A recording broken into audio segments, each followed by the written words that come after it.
ख्वाजा बख्तियार काकी रहमतुल्लाह अलैह ने 3 वसीयतें फरमाई थी कि जब मैं इंतकाल कर जाऊं, जब मेरा जनाजा तैयार हो तो मेरी नमाज जनाजा वो पढ़ाए जिसकी एक टाइम की नमाज कज़ा ना हुई हो। दूसरी वसीयत ये थी कि मेरी नमाज जनाजा वो पढ़ाए जिसकी तहज्जुद भी कज़ा ना हुई हो। और तीसरी वसीयत ये थी कि मेरी नमाज जनाजा वो पढ़ाए जिसने कभी गैर महरम का चेहरा ना देखा हो। जब आपका इंतकाल हुआ ना, जनाजा तैयार था, बहुत उलमा आए थे आपके जनाजे में, बहुत लोग आए थे आपके जनाजे में, सारे के सारे लोग खड़े हैं हाथ बांधे। कौन पढ़ाएगा नमाज जनाजा? आपकी वसीयत जो सामने थी, कौन पढ़ाएगा, कौन पढ़ाएगा? पूरा दिन गुजर गया। असर की नमाज से पहले एक बंदा आया, उसके चेहरे पर रुमाल ढका हुआ था, कपड़ा पड़ा हुआ था।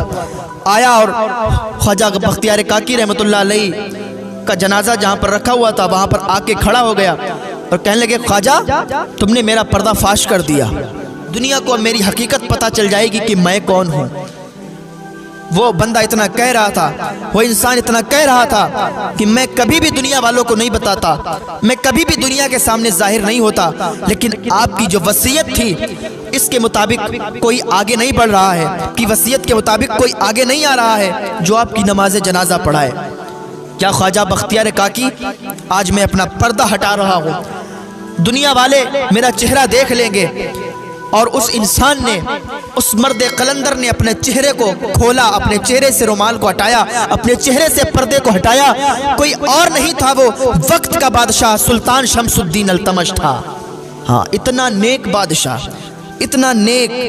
हाँ, जैसे ही नमाज जनाजा मुकम्मल हुई, नमाज जनाजा पढ़ाई कि आपकी मौत आ गई, आपकी रूह कब्ज हो गई। इसलिए जो अल्लाह वाले होते थे ना, जब उनका पर्दा फाश हो जाता था, दुनिया उनके राज को जान जाती थी, उन्हें फौरन मौत आ जाया करती थी, उनकी रूह कब्ज हो जाया करती थी। जैसे उनका पर्दा फाश होता था, उनकी रूह निकल जाती थी।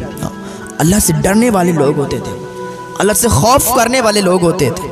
आज हमारे दिलों में खौफ नहीं है, आज हमारे दिलों से खौफ निकल गया। जलजले लाख आ जाए, जमीन फट जाए, धरती तहश नहश हो जाए, लेकिन हमारे दिलों में खौफ नहीं होता है, हमारे दिलों में कोई डर नहीं होता। इसलिए कि हमारे दिल काले हो चुके हैं, हमारे दिल सियाह हो चुके हैं, हमें तौबा की तौफीक भी नसीब नहीं होती है। हम रात दिन गुनाहों पर गुनाह करते रहते हैं और तौबा की तौफीक भी नसीब नहीं होती। गुनाह करके शर्मिंदा होने की बजाय हम खुश हुआ करते हैं कि आज हमने ये गुनाह कर दिया, आज हमने ये कर दिया। आए मेरे प्यारे, अल्लाह की बारगाह में आए और सच्चे दिल से ताइब हो जाएं। अल्लाह रब्बुल इज़्ज़त तो गुनाहों को माफ़ फरमाने वाला है। अल्लाह की बारगाह में आए, तौबा करें, अल्लाह आपके गुनाहों को ऐसे ही माफ़ फरमा देगा जैसे तुमने कभी गुनाह ही नहीं किए हैं। अल्लाह की बारगाह में दुआ है, अल्लाह हमें नेक अमल करने की तौफीक अता फरमा।